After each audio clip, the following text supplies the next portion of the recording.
General Pugis. Hindi po ako kilala. Sino ka ba? Sino ka ba? Pakilala! Ako po ay nagpumilit na makapagsalita sa entabladong ito. Sige na. Tuluyan mo na. Takbo ka ba? Ibanat. Dalian mo.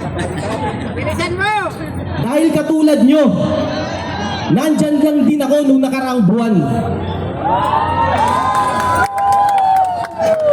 Ata ba to? Pero hindi ko hahayaan, hindi marinig ang saloobin natin na mga nandyan dyan.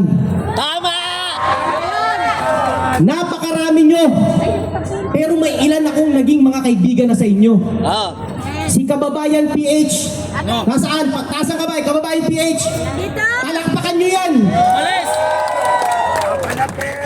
Kung hindi dahil sa mga vlogger ng mga naging kaibigan ko, si Marvin Ace, Sikat Pilipinas, at napakarami pa, hindi ko malalaman na isang ordinaryong Pilipino na walang pakialam sa politika kung ano na ba talagang nangyayari sa ating bayan. Dahil sa usaping demokrasya, ang katotohanan ay pinakamahalaga. Tama! Tama! Sigurado kung alam nyo ang totoo. Sobra Kaya rin kayo nandyan. Kahit bumabagyo! Totoo ang sinabi ni General Pugis na wala tayong partido dito. Ako nga hindi nila alam kung anong sasabihin ko ngayon. Kung sisigaw ako ng pula, berde, kaliwa, kanan, wala silang pake. Ang pake nila, bigyan ng boses ang mga ordinaryong Pilipino na tulad ko! Nabay, umulan na bay. Ilan sa atin ay matuturing ko ng mga bayani. Pero kulang pa rin tayo. Kilala ko pala yan. Takot na magising ang mga kalaban. Pag ang namulat ay ang mga nagtatrabaho, may mga maliliit na negosyo, ang mga middle class, ang mga nakapagtapos. Pag yan ang pumunta dito, tapos na ang paghihirap natin! Buong bansa! At salamat sa mitya na sinindihan nyo! Kasi pati ako nakapuyan na! Galit na rin ako! Taga-flip top ata yan ba yan? Meron lang akong ilang minuto. Pwedeng hindi ko pasayangin at iputok na ang saloobin nating lahat. Tama! Tama na! Eto na! Tama na! Bakit ang hirap maging Pilipino? Bakit ang hirap maging mabuti? Sa mundo, sa bansa nating napakadaling maging masama! Dahil ang tama, minamali! Pagbate sa mga unang nakulong sa ating hanay. Sa mga naging kaibigan ko na tinanggap ako kahit hindi nila ako kilala. Kong Mike Defensor, saludo ko sa inyo. Senator Mercoleta, saludo po ko sa inyo. Kong Tito, saludo po ko sa inyo. At napakarami pa. May kanya-kanya tayong katotohanang pinaniniwalaan.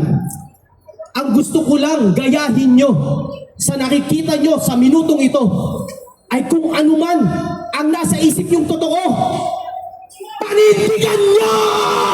Yes!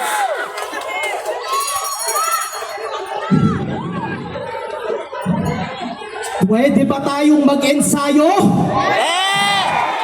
Alam niyo kung anong kulang? Bibi every Pag time! sinabi kong humakbang sa kaliwa, pwede ba kayo humakbang pa kaliwa? Hindi! Pag sinabi kong humakbang pa kanan, pwede ba kayo humakbang pa kanan? Dahil pag nag-ensayo tayo at humakbang tayo ng tuloy-tuloy, maiihina ang dapat maihi! Sa ilang minutong natitira, ibubuhos ko na lahat! Bukas mo na! Sina! Bakit ang laki ng buwi sa ating bansa? Bakit ang hirap pagkasakit sa ating lipunan? Bakit ang mga anak natin na mahal-mahal lang pinagbabayaran sa eskwelahan, wala man lang nalalaman? Bakit nakakatakot magsabi ng katotohanan? Bibi every time! Bakit kapag may nakita kang mali, hirap na hirap tayo sabihin, hoy, hindi tama yan? Bakit bakit niyayakap natin ang salitang pakikisama? Ang salita na yan ay masama. Pakikisama. Masama yun. Pwede ba sa hapon na to, may bago tayong imbentuing salitang Pilipino, ilagay natin sa diksyonaryo. At yan ang salitang pakikitama. Maraming salamat po. Mabuhay ang mga bayaning bagong Pilipinas.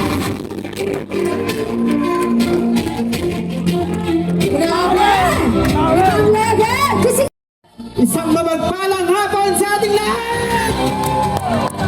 Woo! Yeah, buddy! Kilala niyo yan? Okay, hindi na ako magpapakilala para dire-diretso po. Umuulan ngayong hapon. Isang dahilan po yan upang ipaalala sa atin ang ating dahilan kung bakit tayo narito ngayon. Ang dahil sa lintik na!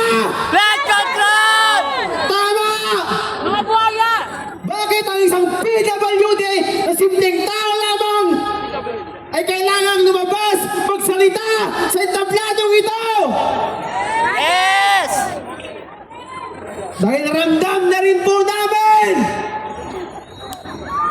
na rin po namin ang kasakiman ng gobyernong ito. Yes! Kami po'y sawa na po. Sawang-sawa na po. Sa gilid lamang na sumasama. Kaya nung nialaman po namin na may event po ngayong araw, wala po akong kakilala kagaya po ng naunang speaker.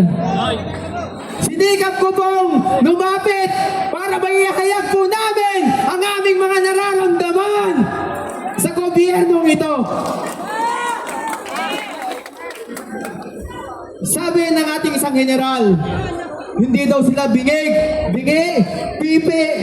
Ano pa yung isang sinabi niya? Bulag. Kami rin po, maski kami man po ay mga Pilay, PWD, bulag, pipi. May pakiramdam po kami sa nangyayari sa ating pamahalaan.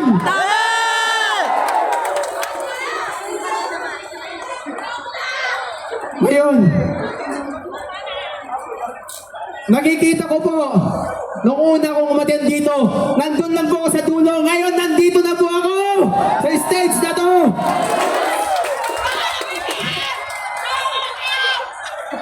Dahil sa kasamaan ng gobyernong ito, na instead, naipili na napakaraming wheelchair at pamigay sa mga PWD na punta sa mga bulsa nila. Sa flood control na yan, maski 5% lamang ang ilang inilaan sa amin. Baleta! Marahil, hindi nabipila ng guarantee letter ang mga may kapansanan upang magkaroon ng wheelchair, magkaroon ng saklay. Binusa na! Baleta pa! Sobra na po. Puluhan na siya. Ang gobyerno po natin Swapang! ay ano? Galing! Swapang! Kurakot! Swapang! Galing po sa inyo yan. Kurakot! Bumili ng malita. Kami po, mga maralita, mahihirap. Kaming mga rider din po kasi isa rin po akong rider. Kalyo na ang aking mga kamay, kababiyahe araw-araw. Ang ating mga politiko, ang pulpol, ay kalyo rin ang mga kamay sa kabibilang ng milyones na kinurakot nila. Pera lang ang iniisip! Salapi ang iniisip!